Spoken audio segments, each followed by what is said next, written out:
आचार्य अपने सीता से कहा था कि शक्ति के विरुद्ध संस्कार से ही लड़ा जा सकता है। मेरा मत है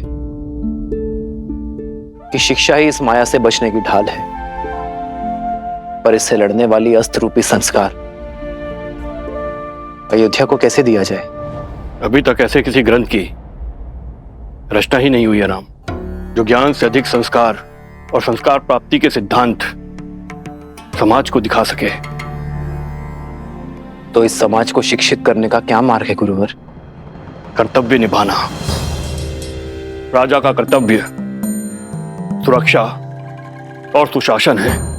जब आप उसे उचित रूप से निभाएंगे तो समाज स्वयं ही शुद्ध चरित्र हो जाएगा। मुझे भीतर जाने दो, मुझे भीतर जाने दो।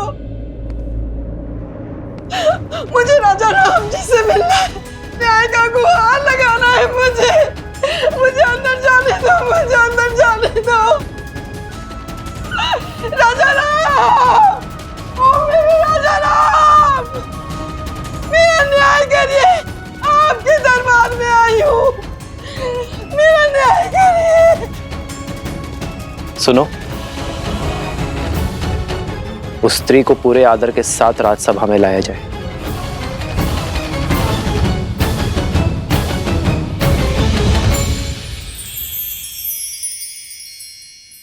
समय आ चुका है, खाओ, अन्यथा राम कहेगा कि मेरी पत्नी का ध्यान नहीं रखा। हाँ, कह सकती हो। पत्नी का ध्यान रखने का गुण उसे उसके पिता से जो मिला है। यदि आप क्रोधित ना हो तो आपसे एक बात पूछूं माता? क्या पिताश्री महाराज दशरथ भी आपका इतना ही ध्यान रखते थे? बताइए माताश्री। ध्यान ही नहीं रखते थे, सम्मान भी बहुत करते थे। कोई स्मरण बताइए ना माता। हाँ माता, बताइए ना। मेरे विवाह से पूर्व कुछ असुरों ने मुझे मायावी संदूक में बंद करके मत्स्य द्वीप में फेंक दिया था। उनकी मंशा थी कि मेरा विवाह महाराज दशरथ से ना हो, किंतु महाराज दशरथ ने मुझे खोज ही निकाला, मेरे प्राण भी बचाए, मुझसे विवाह भी किया। आप इतने समय अकेले राक्षसों के बीच किसी सुदूर द्वीप पर रही, फिर भी महाराज ने आपसे विवाह किया?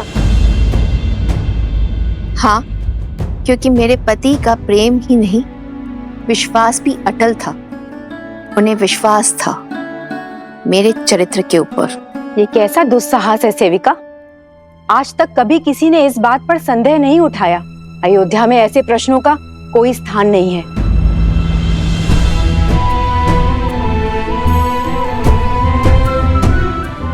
और एक बात, एक पत्नी के चरित्र का प्रमाण उसकी प्रतापी संतान होती है।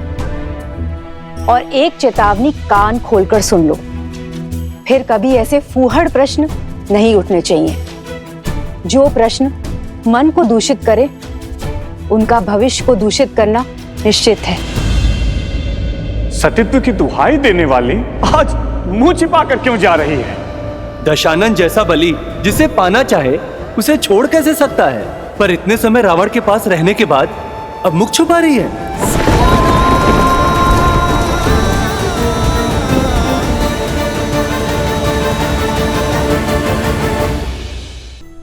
महाराज, नदी में ज्वार आया हुआ था, नौका नहीं मिला, भयानक आंधी और वर्षा हो रही थी।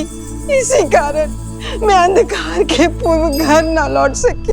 सिर्फ इसीलिए मेरे पति ने मेरा बहिष्कार कर दिया। पूरी रात मैं बिना खाए पिए तट पर बैठी रही, और मेरे पति का कहना है कि मैं नाव चला के स्वयं क्यों नहीं चली आई, खाली मटके के सहारे नदी पार क्यों नहीं कर ली, या मैं डूबकर मर क्यों नहीं गई। महाराज, मैं उनका संदेह कैसे दूर करूं, कैसे सिद्ध करूं कि इनके अतिरिक्त मेरे इस मन में किसी और का स्थान है ही नहीं। एक नारी के लिए इससे बड़ा लांछन और कुछ नहीं है महाराज। मैं जानती हूँ आत्महत्या से बड़ा और कोई पाप नहीं। मैं वही पाप यहाँ करने आई हूँ महाराज। चयन आपको करना है महाराज। या तो आप न्याय कीजिए या तो फिर मुझे आत्महत्या करने की अनुमति दीजिए महाराज, अनुमति दीजिए।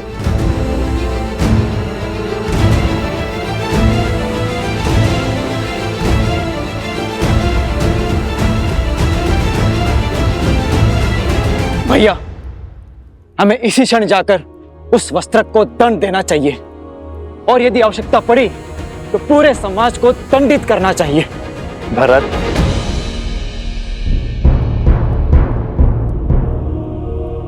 अपने सत्य का कोई साक्षी है आपके पास?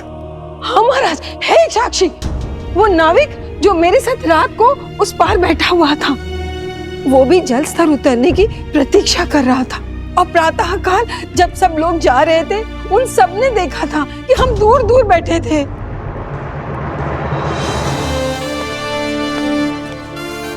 उस नाविक को दरबार में प्रस्तुत किया जाए। कौवे के घोंसले में अंडे किसके हैं?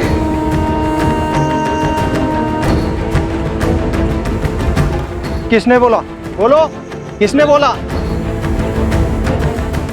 तुम्हारे मंत्रियों और अधिकारियों में लोभ और लालच भर दूंगा। प्रजा के मन में अविश्वास और संघर्ष का बीज बो दूंगा।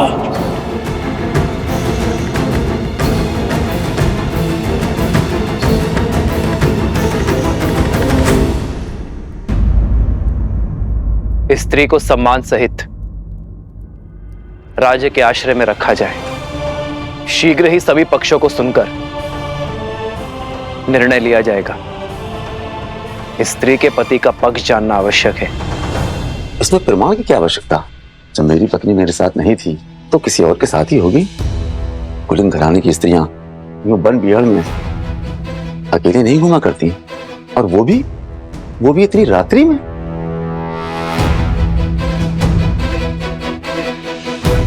राजकुमार, राजमहल में घटनाएं छुपाना सरल है, क्योंकि भय के मारे वहां कोई कुछ नहीं बोल सकता।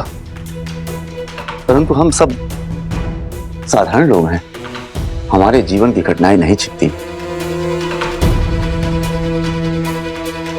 राजा से कोई प्रश्न नहीं पूछ सकता, पर हम पर उंगलियां तुरंत उठ जाती हैं। दुष्ट! तुम्हारा दुस्साहस कैसे हुआ? तुम कहना क्या चाहते हो?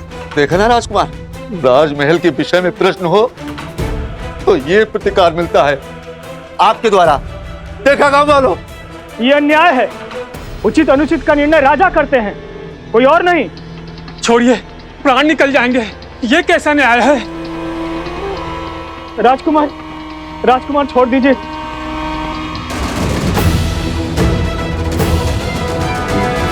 मैं आप सबसे क्षमा मांगता हूं, मैं आवेश में आ गया था।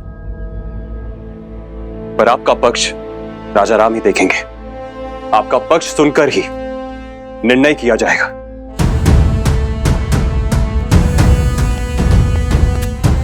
बात इतनी बढ़ गई है, अब महाराज ही न्याय करेंगे। सारी अयोध्या की मति कैसे भ्रष्ट हो सकती है? माना कि वस्त्रक के मन में सहस्त्रमुख रावण ने विष घोल दिया, किंतु सारी प्रजा अपने सोचने समझने की क्षमता को भूलकर अनुचित का अनुसरण कैसे कर सकती है? किसी ने कुछ कह दिया, बस उसी सोच को थामे हुए हैं।